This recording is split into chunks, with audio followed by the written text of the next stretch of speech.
Hello students, now in today's lecture we are going to study about the time delay circuit। तो आज के lecture में हम लोग टाइम डिले सर्किट के बारे में स्टडी करेंगे। अब टाइमर सर्किट है उसका प्रोसेस कंट्रोल में बहुत ज़्यादा यूजेस होता है। कोई बार क्या होता है कि दो जो प्रोसेस होती है उसके बीच में टाइमिंग देने की ज़रूरत होती है। एज़ फॉर एग्ज़ाम्पल जब भी सप्लाई दिया जाता है तब एक प्रोसेस या ऑपरेशन के तुरंत ही दूसरी प्रोसेस चालू हो जानी चाहिए, या तो दूसरी जो प्रोसेस है या ऑपरेशन है वो जो फर्स्ट ऑपरेशन है उसके शुरू होने के कुछ समय बाद शुरू होनी चाहिए। ऐसी एप्लीकेशन हो तब ऐसी ज़रूरत होती है कि सप्लाई देते ही मशीन चालू हो जाए और कुछ समय के बाद ऑफ हो जाए, यानी कि ज़रूरत के हिसाब से टाइमर सर्किट की जो टाइम रेंज है वो कुछ मिली सेकंड से लेके घंटों तक की होती है। उसके अंदर सबसे पहले हम डीसी टाइमर यूजिंग ट्रांजिस्टर के बारे में स्टडी करेंगे। ओके, तो ट्रांजिस्टर का यूज़ करके कई तरह की टाइमर सर्किट बनाई जा सकती है। सर्किट में कुछ ऐसे ही एक टाइमर सर्किट दिखाई गई है जहाँ पे R1 एंड R2 ये वोल्टेज डिवाइडर है। तो इसकी वजह से R2 में कुछ वोल्टेज ड्रॉप होते हैं। जब स्विच S A पोजीशन में होती है तब कैपेसिटर रेजिस्टर R2 के अक्रॉस जो वोल्टेज मिलता है उससे चार्ज होता है। T1 एंड T2 दो ट्रांजिस्टर है और दोनों डार्लिंगटन पैर के हिसाब से कनेक्ट किए जाते हैं। रिले जो होता है उसको कलेक्टर सर्किट में कनेक्ट किया जाता है। जब भी रिले का जो करंट है वो फ्लो होना बंद हो जाता है तब उसकी कॉइल का जो इंडक्टेंस होता है उसकी वजह से उसमें ज़्यादा वोल्टेज प्रोड्यूस होता है। इसकी वजह से ट्रांजिस्टर को इफ़ेक्ट होता है। ऐसा ना हो इसलिए रिले कॉइल के पैरेलल में एक डायोड को कनेक्ट किया जाता है। आप डायग्राम में देख सकते हो कि डायोड डी है उसको रिले कॉइल के साथ पैरेलल में कनेक्ट किया गया है। In normal condition it is in the reverse biased. तो जो डायोड है वो रिवर्स बायस रहता है, बट जब भी रिले कॉइल है उसमें वोल्टेज डेवलप होता है तब रिले कॉइल का जो लोअर एंड होता है वो पॉजिटिव होता है। तो उसकी वजह से जो डायोड है वो फॉरवर्ड बायस होता है। इसकी वजह से रिले कॉइल में जो एनर्जी प्रोड्यूस होती है वो डिसिपेट होती है। 4.7 वोल्ट का जेनर डायोड जो होता है उसको एमीटर सर्किट में कनेक्ट किया जाता है।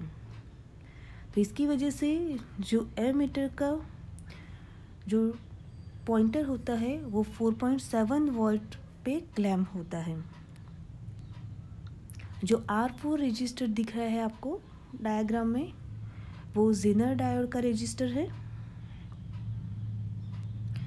जो R है वो टाइमिंग कंट्रोल का वेरिएबल रजिस्टर है। उसका जो डायल है उसको सेकंड पे कैलिब्रेट किया जाता है। जब भी स्विच एस को ए पोजीशन में रखा जाता है तब कैपेसिटर की अक्रॉस में जो इनिशियल वोल्टेज मिलते हैं वो VCC multiply by R2 divided by R1 plus R2 के जितना होता है। जस्ट सपोज ये जो वोल्टेज है वो V है। इस टाइम पे जो ट्रांजिस्टर T1 है उसका जो बेस है वो रजिस्टर R3 और R के थ्रू ग्राउंड होता है। तो इसकी वजह से कोई भी बेस करंट फ्लो होता नहीं है। इसकी वजह से कलेक्टर करंट फ्लो नहीं होता और रिले में से करंट फ्लो होता नहीं है और इसकी वजह से जो रिले है वो ऑफ कंडीशन में है।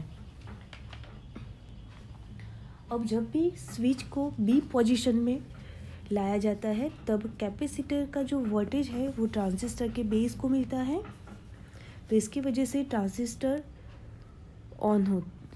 की वजह से रिले ऑन होता है। जो कैपेसिटर है वो रजिस्टर आर के थ्रू डिस्चार्ज होना शुरू करता है। जो कैपेसिटर का जो वोल्टेज है वो एक्सपोनेंशियली डिक्रीज होता है। जब तक कैपेसिटर का वोल्टेज 6.1 वोल्ट तक कम न हो तब तक ट्रांजिस्टर फॉरवर्ड बायस होने की वजह से रिले है वो ऑन कंडीशन में रह सकता है। जब वोल्टेज इस वैल्यू से कम होता है तब ट्रांजिस्टर रिवर्स बायस होने की वजह से ऑफ हो जाता है और इसकी वजह से रिले है वो ऑफ हो जाता है। आप डायग्राम में देख सकते हो जो कर्व नंबर 1 है वो ये पोजीशन को दिखाता है, यानी कि जब वोल्टेज की कीमत 6.1 वोल्ट से डिक्रीज होती है तो ट्रांजिस्टर है वो रिवर्स्ड बायस्ड होता है और उसकी वजह से रिले ऑफ हो जाता है। और इस टाइम पे जो टाइम है वो T1 है। ओके, अब जब डिस्चार्जिंग रजिस्टर है उसकी वैल्यू इंक्रीज होने से कैपेसिटर का डिस्चार्ज रेट डिक्रीज होता है, जो आप कर्व नंबर 2 पर से देख सकते हैं। तो इसकी वजह से जो वोल्टेज है उसको 6.1 वोल्ट तक पहुंचने में ज़्यादा टाइम लगता है।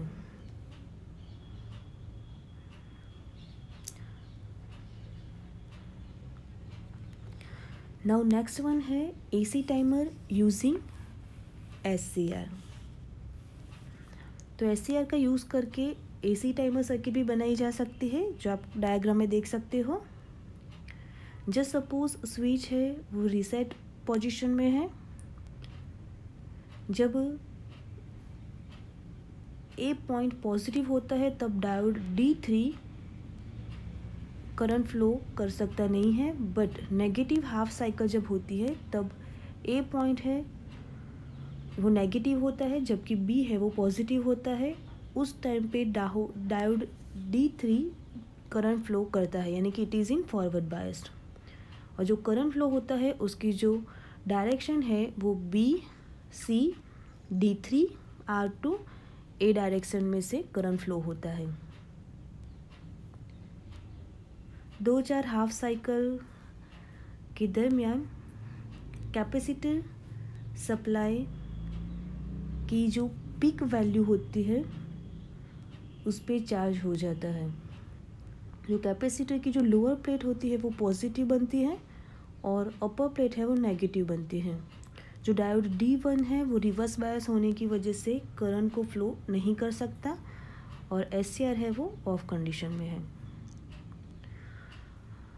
अब जब स्विच रीसेट पोजीशन में से टाइम पोजीशन में ले जाई जाती है तब A है वो पॉजिटिव होता है और B नेगेटिव बन जाता है। तो इसकी वजह से जो डायोड D2 है वो फॉरवर्ड बायस होता है और वो करंट को फ्लो करता है और करंट है वो capital A R1 D2 C B direction में से फ्लो होता है। जो कैपेसिटर है वो अपोजिट डायरेक्शन में चार्ज होना शुरू कर देता है, यानी कि डिस्चार्ज होता है। थोड़े टाइम के बाद जो कैपेसिटर वोल्टेज है वो 0 हो जाता है और कैपेसिटर की जो अपर प्लेट है वो पॉजिटिव होती है। इस टाइम पे डायोड D1 फॉरवर्ड बायस होता है, गेट करंट फ्लो होता है और SCR ट्रिगर होता है, रिले ऑन हो जाता है।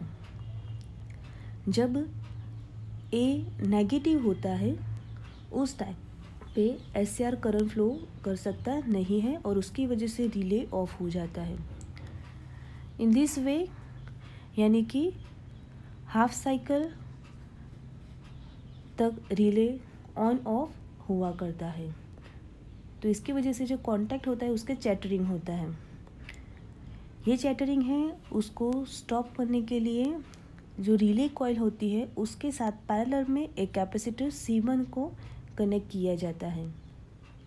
जब भी SCR करंट फ्लो करता है उस टाइम पे कैपेसिटर चार्ज होता है, और जब SCR ऑफ होता है उस टाइम पे रिले कॉइल के थ्रू डिस्चार्ज हो जाता है।